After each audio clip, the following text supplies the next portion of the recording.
हे बघा, मी तुम्हाला माझं पेरूचं झाड दाखवते. पेरू कसे आहेत हे बघा. हे मोठे मोठे झालेले आहेत. मागच्या वेळेस आलेले तेव्हा लहान लहान होते. हे बघा, इकडे पण लागलेले आहेत. हे झाडाला असं कवर करून ठेवलेलं आहे, कारण आम्ही इथं नसतो ना, तर गाई म्हशी खूप त्रास देतात. छोटे मुलं तोडून फेकतात पेरू वगैरे.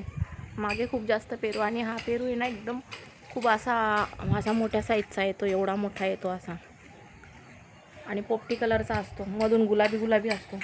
तर हे बघा, भावाच्या इथे किती पाणी लागलेलं आहे. टॉयलेटचा खड्डा खोदलेला आहे त्या टाकीचा. हे बघा, एवढं पाणी असं भरलेलं आहे, फुल भरलेलं आहे विहिरीसारखं. इतकं पाणी लागलेलं आहे आणि एवढा पाऊस पडलेला आहे यावर्षी. तर हे भावाचं घर आहे, त्याची आता स्लॅबची तयारी चालू आहे. दाखवते मी तुम्हाला त्याचंवालं. हे बघा, तर हे चालू आहे त्याची स्लॅबची तयारी घराची. हे भावाचं आहे, आणि इकडं हे बाजूला हे माझं आहे.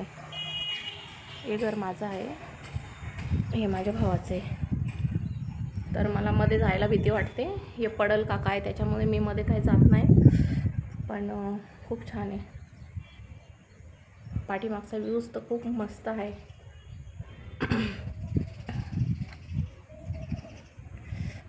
हे बघा, हे पाणी तुम्हाला दाखवते. खूप जास्त असं खोल पाणी आहे. त्याने मोटर लावली 2 दिवस पाणी उपसायला. महानगरपालिकेची गाडी पण बोलवली पाणी उपसायला, तरी ते पाणी काही कमी होईनाच. तर त्याचं काम हे थांबलेलं आहे पाण्यामुळे. हे सगळं त्याचंच सामान आहे माझ्या दारामध्ये बांधकामाचं. इकडे पडलेलं आहे, इथे सामान आहे त्याचंच. वीट, रेती, खडी, याला स्टील बोलतात. हा मुरूम वगैरे सगळं त्याचंच आहे.